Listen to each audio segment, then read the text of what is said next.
What is up, YouTube? Zach here. Today, I'm actually putting a sub in the back of the truck. So I'm gonna give you a little bit of tips and tricks on installing a sub in your car or truck. It's gonna be easier since I'm gonna be doing the truck, but I can still give you a little bit of hints. So let's get in here and look what we're putting in the truck. All right, so what we're gonna be working with here is a box from, I've never really heard of the company. B-Box, I guess. I just got it off Amazon. It is it's a vehicle specific box, and you know, when you get into the truck stuff and even the cars, it saves you a lot of space getting vehicle specific. All right, guys, so this is the box the sub was in. This is the box that was actually in the silver car over there. I had to pull under the carport, started sprinkling a little bit, but this is the ported box. The sub sounds amazing in this. I'm a little curious to see what it sounds like in the sealed box. I've never heard it in one before. It's just a 1400 watt Boss audio. It's not a crazy speaker, but I mean, it'll be all right. I got a 1500 watt amp in the garage. So now I think what I'm gonna do is on the power, I'm gonna go ahead and show you how to do that. All right, guys, so now that we're under the hood, you're gonna find your positive. Now, I'm not gonna hook this up just yet. I'm going to kind of put it in the area that I want it and then run it back through the firewall. Now, on just about every car that I've ever put a sub in, there is some kind of hole where the harness goes in through the firewall, because I don't like drilling holes in things. So on the silver car, now I mean on cars it's going to be harder to get to, or on some vehicles, but right here, it's just right here.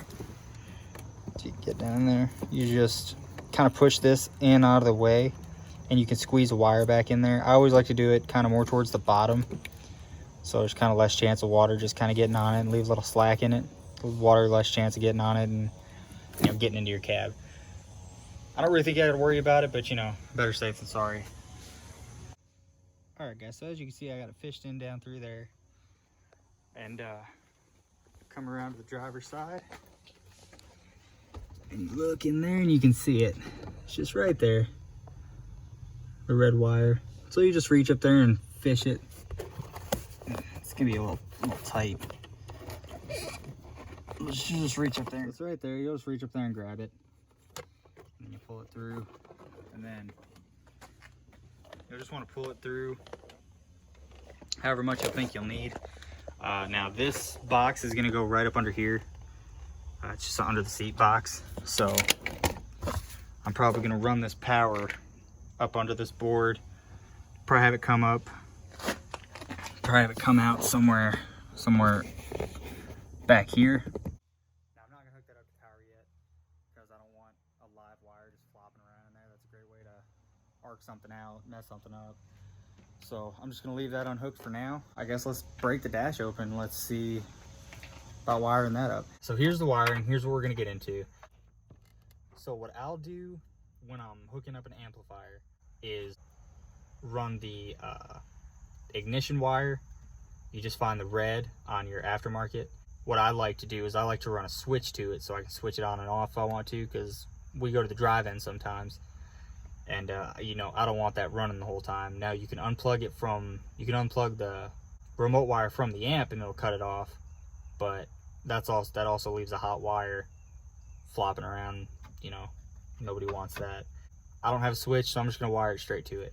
So you'll find the red wire, or you can find the amp wire, but I just like to get the red wire because it's a definite that's gonna turn the amp on and off. So I'll go get my wire cutters and get to getting these going. All right, always handy but not vital, some wire strippers. I like these ones because you can just kind of strip it from anywhere. So you can just pinch it in the middle and then it'll just strip it, so you can just tap into basically anything.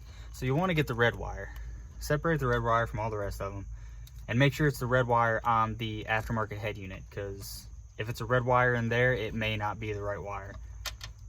All right, so I got just enough spliced. I don't know if you can see that. Just enough spliced you can tap into that. Like I said, soldering is probably the best way to go about it, but all I'm gonna do is just put it up and just kind of tie it around it.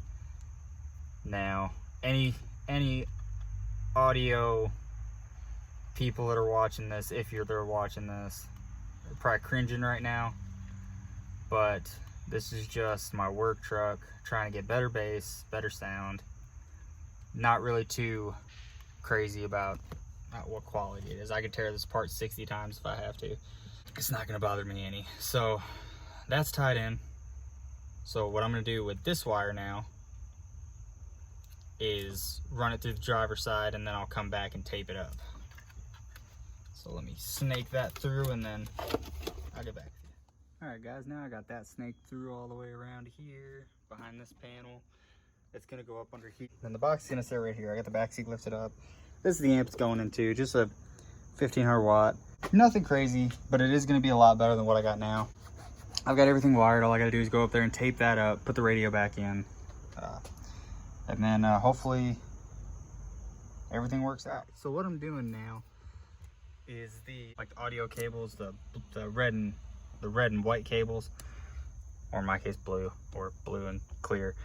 But I'm just routing it through. Now what I like to do with these is, since these are what's going to be, you know, giving your amplifier the sound, I like to run it on the opposite side of the truck, because you'll get like a humming noise, like an interference, if you run it with the power, at least in my past experiences.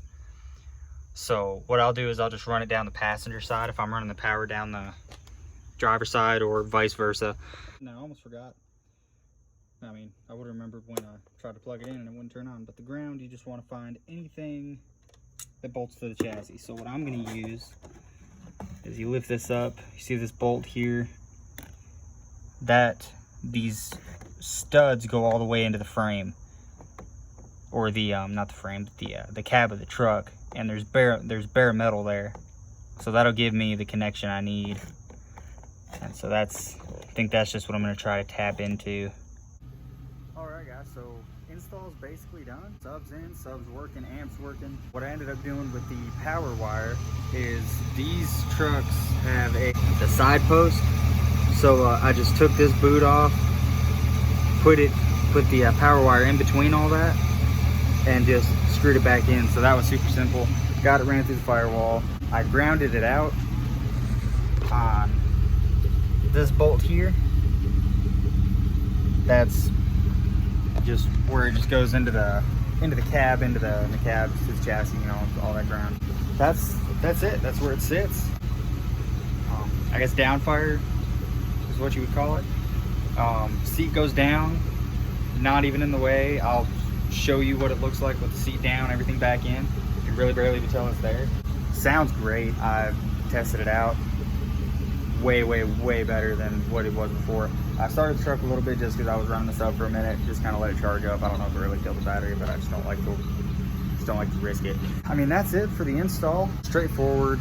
Anybody can do it. You really want to do it, it's not hard. If it's your first time, don't be afraid. Just do your research on your car. If you're doing it on this truck, great. Super simple.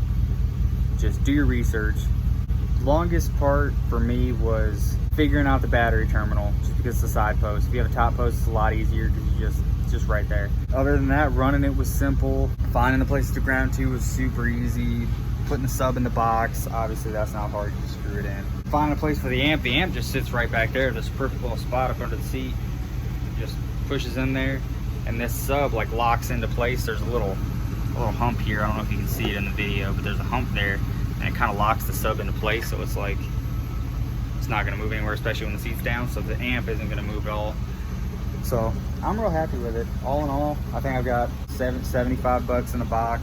I bought the sub in that box and the amp a year ago, or over a year ago, a couple of years ago now, for I think like 130 bucks. So I mean, all in all, I don't have much into that system, and it sounds awesome. So I'm gonna throw everything back together and then kind of do an overview of what it looks like after. Back together, looks great, sounds amazing. Way better than I thought it was going to. In my opinion, sounds better than it did in the ported box. I got everything back in there, and you can't even see, you can't even really barely see it under there unless you're really looking at it. It's nice and hidden. Still got all the room that you would get with a extended cab. You don't gotta delete your back seat or leave it up all the time. Nobody can ever sit back there because The reason I want an extended cab is because I have a son and I haul people around. I couldn't ask for any better. I'm super, super happy with it. Everything looks good. All the wires are tucked away good. Can't see any of them. Wouldn't even know there was a sub in here unless you really get to looking for it.